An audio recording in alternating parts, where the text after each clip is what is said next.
Guys, അപ്പം നമുക്കിന്ന് ചെറിയ പരിപാടിയുണ്ട്. കുറച്ചേറെ സാധനങ്ങൾ മേടിക്കാനുണ്ട്. പിന്നെ ഇവന്മാർക്ക് ഡ്രസ്സ് മേടിക്കാനുണ്ട്. നമ്മളിന്ന് വെറൈറ്റിക്ക് നമ്മൾ ഊബറിനല്ല പോകുന്നത്, നമ്മൾ ബസ്സിനാണ് പോകുന്നത്. ബാംഗ്ലൂർ വന്നിട്ട് നമ്മൾ ആദ്യമായിട്ടാണ് ബസ്സിന് പോകുന്നത്. നമ്മുടെ ജോയിലാണെങ്കിൽ ഏതോ കൊച്ചിനെ വിളിച്ചുകൊണ്ടിരിക്കുകയാണ്. അപ്പോൾ നമ്മൾ ബസ്സിൽ ഇങ്ങനെ യാത്ര ചെയ്തുകൊണ്ടിരിക്കുകയാണ്. നമ്മൾ ആദ്യമായിട്ടാണ് ബസ്സിൽ യാത്ര എക്സ്പീരിയൻസ് ചെയ്യുന്നത് ബാംഗ്ലൂർ വന്നിട്ട്. അപ്പം നമ്മൾ നേരെ വിശാൽ മാർട്ട് വന്നിട്ടുണ്ട്. വിശാൽ മാർട്ട് വേണം നമുക്ക് ഡ്രസ്സ് എടുക്കണം. എനിക്കല്ല, അവന്മാർക്ക് ഡ്രസ്സ് എടുക്കണം. അപ്പോൾ അവന്മാർ ഡ്രസ്സൊക്കെ എടുത്തുകൊണ്ടിരിക്കുകയാണ്. അതിൻ്റെ ഇടയിൽ നമ്മളെ ജോയിൽ നമ്മളെ കുലുക്കി കാണിക്കുന്നുണ്ട്. ഇവന് വട്ടാണ് ഗൈസ്, നമ്മൾ മൈൻഡ് ചെയ്യേണ്ട വിട്ടേര്. അതായത് നമ്മൾ വിശാൽ മാർട്ടിൻ്റെ സാധനങ്ങളെല്ലാം മേടിച്ച് നമ്മൾ നേരെ ഇനിയും സ്മാർട്ടിലോട്ട് പോകുന്ന സമയത്ത് നമ്മുടെ ജോലിൻ്റെ ഫോൺ കവർ ഒട്ടിക്കണം എന്ന് പറഞ്ഞാൽ അവൻ ഒട്ടിക്കാൻ പോകുന്ന സമയത്ത് നമ്മുടെ അമ്മലിന് പാനിപ്പൂരി വേണമെന്ന് തോന്നുന്നു. അപ്പോൾ അവൻ നേരെ പാനിപ്പൂരി കഴിക്കാനായിട്ട് അവിടെ അടുത്തുള്ള കടയിൽ പോയി അവൻ പാനിപ്പൂരിയും കഴിച്ച്.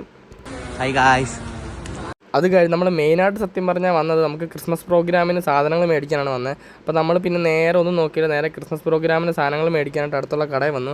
സാധനങ്ങളെല്ലാം മേടിച്ചാണ് നമ്മുടെ ജോഷോ ബാർഗെയിൻ ചെയ്തുകൊണ്ടിരിക്കുകയാണ്. ജോഷോ ബാർഗെയിൻ ചെയ്തിട്ട് കിട്ടാഞ്ഞിട്ട് നമ്മുടെ ജോലിനെ കൊണ്ടുവന്നിട്ടുണ്ട് നമ്മൾ. അപ്പോൾ നമ്മൾ നേരെ ജോലി പറഞ്ഞ വില തന്നെ പുള്ളി എന്തായാലും ഉറപ്പിച്ചിട്ടുണ്ട്. നമ്മൾ ഇനി അടുത്ത് പോകുമ്പോൾ നമുക്ക് ഫുഡ് കഴിക്കാനാണ് പോകുന്നത്. ഫുഡാണ് നമ്മുടെ മെയിൻ. അപ്പോൾ നമ്മൾ ഫുഡ് കഴിക്കാനായിട്ട് കഫേ ഇഫ്താർ വന്നിട്ടുണ്ട്. അപ്പോൾ നമ്മൾ മന്തിയാണ് ഓർഡർ ചെയ്തത്. അപ്പോൾ നമ്മൾ മന്തി എല്ലാം സെറ്റാക്കി നമ്മൾ കഴിച്ചിട്ടുണ്ട്. അതുകൊണ്ട് നമ്മൾ നേരെ ഹോസ്റ്റലിൽ പോകണം.